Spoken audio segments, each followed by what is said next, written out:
নমস্কাৰ, আপোনালোক সকলোকে মোৰ চেনেললৈ স্বাগতম জনাই মই আজি ভিডিঅ'টো বনাইছোঁ এটা মহিলাসকলৰ ওপৰত।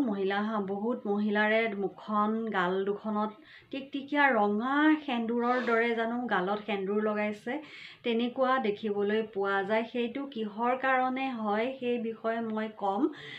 বহুতে হয়তো নাজানে। কিছুমানে সঘনাই মুখখনত ব্লিচ কৰাৰ ফলত গাল দুখনৰ স্কিনটো পাতল হৈ যায় আৰু পাতল হৈ যোৱাৰ ফলত মুখখন ৰঙা হৈ পৰে আৰু একো কৰিলেও আৰু সেইটো ঠিক নহয়গৈ। আকৌ কিছুমানে কি কৰে, হেয়াৰ ৰিমুভাৰো লগাই দিয়ে। সেইটো একেবাৰে বেয়া। হেয়াৰ ৰিমুভাৰ একেবাৰে নলগাব, ভুলতো নলগাব। এবাৰ মই এজনী ছোৱালীক দেখা পাইছিলোঁ, বহুত বগা ছোৱালী। তাই হেয়াৰ ৰিমুভাৰ লগাই মুখখন বহুত ক'লা হৈ বহুত দিনৰ মূৰত তাই ভাল কৰিছে, বহুত কষ্টৰে ভাল কৰিছে। গতিকে সেইবোৰ কাম মুখত নকৰিব একেবাৰে। আৰু কিছুমান আছে ফাৰ্মাচীৰ পৰা নিজেই নিজৰ ইচ্ছামতে কম দামতে পোৱা কিছুমান মলম, দাগ যোৱা বা পিম্পলছ যোৱা কিছুমান মলম কিনি আনি পেলাই গোটেই মুখখনত লগাই বহুত দিনলৈ ব্যৱহাৰ কৰি থাকে। তাৰ ফলত স্কিনটো পাতল হৈ যায় আৰু বহুত বেয়া হৈ যায়। আৰু তাৰ ফলত স্কিনত যদি এটা নখৰ আঁচোৰ পৰে বা যিকোনো এটা চেলাউৰি থ্ৰেডিং যেতিয়া কৰে তেতিয়া সূতাডাল অকণমান যদি লাগি যায়, সেই ঠাইডোখৰ ৰঙা পৰি যায় আৰু ৰঙা পৰাৰ পাছত লাহে লাহে সেই ঠাইডোখৰ ক'লা পৰি যায়, বহুত বেয়া হৈ যায় দেখিবলৈ। এইবোৰ আপোনালোকে নকৰিব, সেইকাৰণে মই ভিডিঅ'টো বনাইছোঁ। আপোনালোকে এনেকুৱা কৰিব পাৰে, ঘৰুৱা যিকোনো বস্তু আপোনালোকে লগাব, একো অপকাৰ নকৰে, উপকাৰহে হ'ব।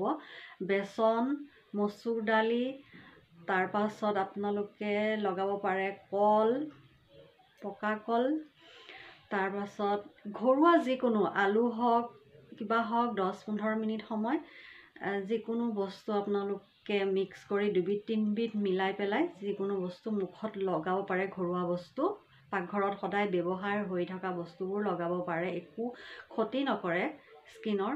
কিন্তু এইবোৰ যিবোৰ মই ক'লোঁ, ব্লিচ, হেয়াৰ ৰিমুভাৰ আৰু এই ফাৰ্মাচীৰ পৰা কিছুমান কম দামৰ মলম কিনি আনে, দুদিন ভাল দেখা পায়, তাৰ পাছত লাহে লাহে স্কিনটো পাতল কৰি গোটেই গাল দুখন ৰঙা ৰঙা হৈ যায় আৰু সেইটো কেতিয়াও ঠিক নহয়।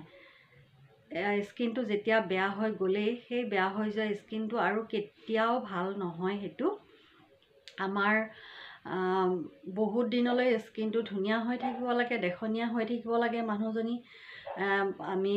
আমাৰ জীৱনটো যিহেতু বহুত দীঘলীয়া হয়, সেইবাবে স্কিনখনো বহুত দিনলৈ ধুনীয়া হৈ থাকিবলৈ ভালদৰে ঘৰুৱা বস্তুৰেই যত্ন ল'ব। কথা কওঁতে কিবা যদি ভুল কৰিছোঁ ক্ষমা কৰিব। ভিডিঅ'টো চাই থকাৰ বাবে বহুত ধন্যবাদ। আৰু ভিডিঅ'টো চাই লাইক কৰিব, কমেণ্ট কৰিব, শ্বেয়াৰ কৰিব, ছাবস্ক্ৰাইব কৰিব। কিবা থাকিলে কমেণ্ট কৰি জনাব।